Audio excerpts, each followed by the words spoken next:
we have embraced everything a society that our enemies would want us to embrace, because everything we're embracing makes us weaker, makes us less capable of sacrifice, makes us less likely to get married, makes us less likely to bring children into the world. And while we're doing all that, and this is when you'll blow a gasket, we are embracing the idea that we are in such great shape, we and only we can preserve freedom around the world. Look, every teenager, and you probably weren't, I was one of them. It's I don't know if it's primordially driven or if it's God's sense of humor, but teenagers are almost directed by their DNA to act like jerks, right? That's why you don't see 60-year-old men getting nose rings or putting safety pins in the sides of their cheeks. The difference is that when I was a jerk as a teenager, I had two parents who didn't take kindly to it, and I knew there were consequences. I tried to get away with stuff, but was too stupid and got caught almost every time. But the point is that there's nothing unusual with teenagers being stupid, because teenagers are stupid. What is unusual, what is unique, is now we have the institutions of society and the pinnacle points of our cultural institutions that support this, that promote this. It's not only being normalized, as you said earlier, it's being celebrated. And that's the tragedy, that's the crisis, because when you and I are dead and gone, which won't be too long from now, these younger kids are going to have to live with the consequences of the lunacy, the destructive, suicidal impulses that we impose upon them. You know, Tom, I can't remember if we talked about this earlier in the week, but Macron made this trip to China, brought a bunch of French businessmen with him, and when he was there and on the way back, clearly distanced himself from the United States over being an ally when it comes to safeguarding Taiwan and so forth. And of course, I immediately jumped on it and said, well, if he wants Europe to be independent, let's have him take a shot at it in Ukraine. But what is more damaging to the United States? An ally like Macron that went to communist China and indicates when push comes to shove, he's not going to stand with the West against communist China, or our own leaders who are daily failing to defend Western civilization, the values of Western civilization. In fact, are in a mad rush to pull America's children as far away from the values of Western civilization as they possibly can. So, this gets back to an issue that I think is too big for us to discuss and too dangerous for us to discuss. You might be surprised about that. Well, at what point does the civilization not become worth defending? Look. This is and I want to get into this a bit, because I think you're raising a critical point, and that with Ukraine, and for instance, our ability to defend ourselves and the partnership and participation of our allies and partners. The one question that any military strategist or geopolitical strategist has to ask is the one question that nobody on our side in this war is asking. How do we end the war? How do we win the peace? Two questions. We have no strategy. We aren't weakening Putin. We're strengthening him. Remember all the predictions that Russia was going to run out of missiles? Well, guess what? They don't seem to be running out of missiles. Remember all the talk about how they had to move computer chips from washing machines and toasters because they didn't have any? Well, guess what? They've got plenty of cheap, powerful computer chips that are coming from China, that are coming from Dubai. Remember when they issued the draft call for 300,000 new conscripts, and all our experts all over TV said it could never be realized? Well, guess what? 300,000 made it to the battlefield. The disintegration of the Russian army, the destruction of Russia's military capacity, the destruction of Russia's will to fight, it's all been predicted, wall-to-wall cable networks for the past 14 months. And why aren't any of us asking why none of it has proven true? Now, I'm not blaming... well, you don't count. I'm not blaming Ukraine here. I totally get it. But Ukrainian military intelligence, which is very good, by the way, has been prosecuting the war through propaganda or disinformation, which is what a country that's been completely brazenly attacked should be doing. But the problem is it's entered our bloodstream and becomes our media's coverage of the war. Our media is not covering the war. It's fighting the war on behalf of Ukraine, which is fine, by putting Ukrainian disinformation out there as a self-fulfilling prophecy. And that's totally understandable. I get it. I'm on Ukraine's side as well. But we have Winston Churchill was very clear in May of 1940 what British objectives were in World War II. Harry Truman, much to his political credit, but immediate discredit in terms of popularity, was very clear about what our objectives were in the Korean War. Not total victory, but we wanted to contain communism and restore the 38th parallel. Look, Ukraine's objectives for the war are totally understandable from Ukraine's perspective. Liberation of all the territory, reparations, and then, of course, war crimes for Putin. Now, short of marching on Moscow and capturing Moscow Napoleon style or Charles XII style or Adolf Hitler style, I'm not sure I see Vladimir Putin voluntarily relinquishing himself to the criminal court, the International Criminal Court in The Hague. And the answers, I think, are simple from our perspective. We got to be realistic. We need an armistice. We need a DMZ that's protected. We need some kind of accession process for Ukraine to get into the EU, and not necessarily NATO, but we need some kind of security guarantee for Ukraine. But that necessitates an armistice at the very least.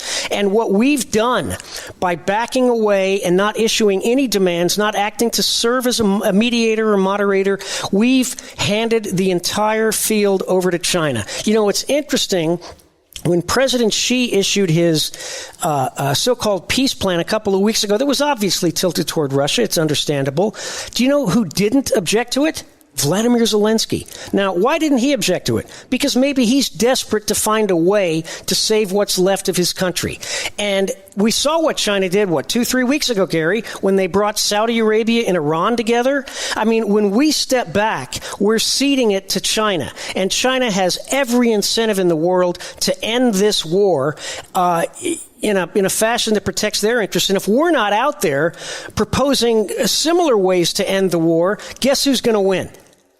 So, Tom, I will avoid the temptation to force you to listen to previous podcasts, but no. I'm pro-Ukraine here. I mean, what Putin did was horrendous, outrageous. Yes, but I kept asking from the very beginning as this thing got bigger and bigger, where's the peace movement in the United States? There's been a peace movement every other time we've been involved directly or indirectly, college campuses, demonstrations. Why wasn't there this time?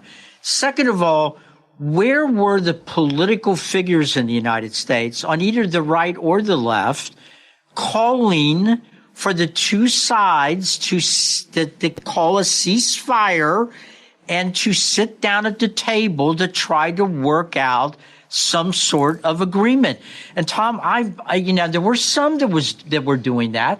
Donald Trump has been doing it. Rand Paul's been doing it. Kills me to say it, but Rand Paul's been doing it. There have been others, but virtually every contender for the Republican presidential nomination has done the exact opposite. They have said, no, negotiations just means Putin gets what he wants. Every one of the Republican presidential competitors has been pouring gasoline on the fire except for Donald Trump. And to me, Tom, this is an amazing thing. Well, I believe a good bit of the country is worried that Joe Biden is going to stumble us in to the unthinkable. But then they look over at our side and we're going, why isn't he doing more? But there aren't any. Here's my problem. There aren't any stated objectives. We're in the war. We're in a war of attrition. there are only two ways that you can win that war. You can defeat the enemy's will to fight, or you can defeat the enemy's ability to produce the munitions that are needed to continue the war. Now, if we're going to defeat the enemy by eliminating his ability to produce the munitions, that means we're going to be bombing Russia, we're going to be destroying their production facilities, and that comes with obvious risks. And it's very clear, Gary, we are not going to destroy Russia's will to fight sooner than Russia will destroy Ukraine's will to fight, because Russia's 5 times the size, has a partnership with China, is getting their advanced munitions from China, from Iran, from North Korea. We're depleting our stocks. If anyone's going to win the war of attrition, it's going to be Russia, not us. We aren't even jacking up our production, our supply lines. We've given Ukraine 13 years worth of our Javelin production. At the current rate, it'll take 13 years to replace the Javelins we've sent to Ukraine. Now, I'm for providing weapons to Ukraine. I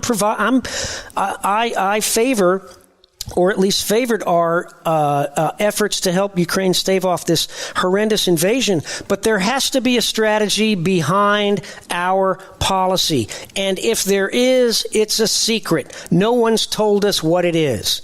Well, there's not only not a strategy behind the policy, Tom, we have no strategy on how to get Europe to carry their fair share.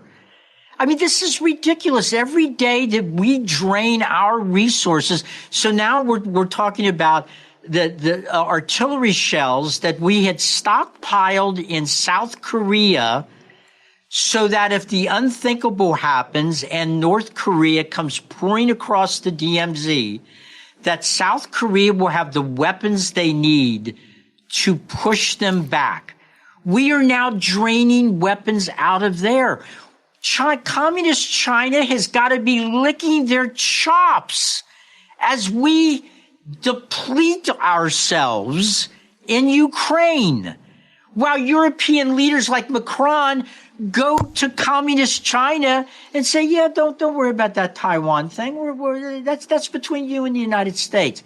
Tom, this is a policy. It's built on the same you-know-what we've been building our foreign policy on since the end of World War II.